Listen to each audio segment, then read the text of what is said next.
ইস্তেগফার শরীফ পড়িয়া আমরা তার রুহের মধ্যে পৌঁছাই দেই। মৃত ব্যক্তির রূহ খুশি হইব না বেজার হইব? কবর গেলে শান্তি পাইবানি না?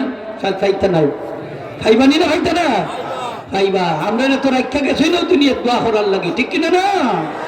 এই মাদ্রাসার দিন অনেকে ছাত্রকল মাদ্রাসার দিন কই হুজুর তার খামাই খাইবার লাগে দিছি না, দিছি মরার পরে দুইটা হরফ পড়তো, ভইয়া দিত, এক যারা দোয়া করতো এর লাগে, ঠিক কিনা না?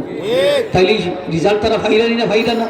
সক্রাতর সময় চলে ইয়াসিন তেলাওয়াত করে, নিজাতে গোসল দেয়, কাফন পড়ায়, জানাজা পড়ায়, দোয়া করে, কবর রাখে, কবরের পাশ থেকে আয় না দাঁড়াইয়া সূরা ইয়াসিন পড়ে, তারপরে বুক বাসাইয়া মা বাবার লাগে দোয়া করে, ঠিক কিনা না?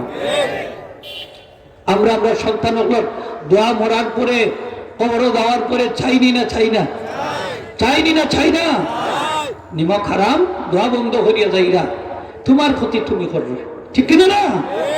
আমি এক জায়গা পোয়াতে গেলাম, তারা কই নদীর এই জায়গা তারা রেজুলেশন করেছেন যে মানুষ মরলে জনতার বাড়ি দোয়া হইতো না।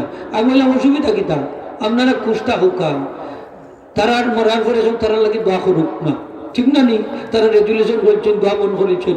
আমরা চাই বিনা রেজুলেশনে কিয়ামত পর্যন্ত মানুষ আমরা লাগে দোয়া করতা, আল্লাহ দোয়া করলে আল্লাহ রাখতা, ঠিক কিনা না?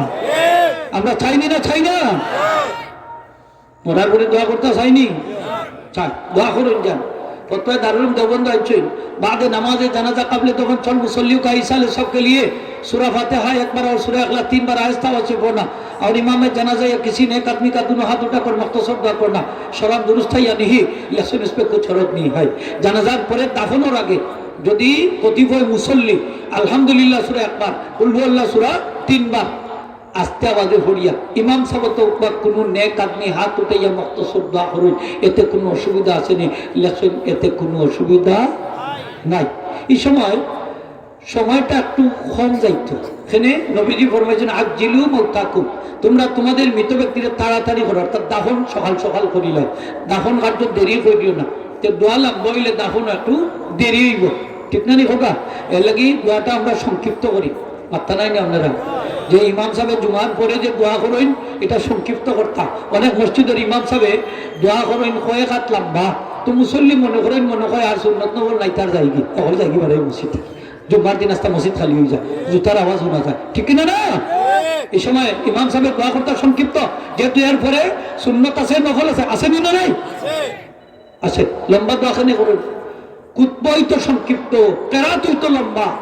যে ফরজ নামাজ বাদে সুন্নত নফল আছে দোয়া করবা সংক্ষিপ্ত, যে ফরজ নামাজ বাদে সুন্নত নফল নাই দোয়া একটু লম্বা করলো আপত্তি নাই। দাফনের পরে এই জানাজার পরে মৃত ব্যক্তির লাশ আপনি দেখাইতেন দেরি হইব, এক কারণ। আর একটা কিনা অনেক সময় জানাজার পরে লাশ ওর চেহারা বিকৃতি করতে পারে, এই জন্য আপনি দেখাই থাকেন। আমরাও কিতা করি, জানাজা ফুড়িও অবাক দূর থেকে আইসো অমুক বাইরে দেখাইলাম, থমুক বাইরে দেখাইলাম। এই দেখানিটা মুখলে তাহরিমি, কিতাব বাইর করে দেখো কা দেখাই না জানাজার পরে আর দেখা দেখি নাই, হোকা দেখা দেখি নাই, সোজা কবর লইয়াইতেন দাফন সোজা কবর। আমরা দেখাই আরো আধা ঘন্টা 1 ঘন্টা দেরি করি, এখানটা আল্লাহর রাস্তা করি নজর। হাজিরিন একরাম,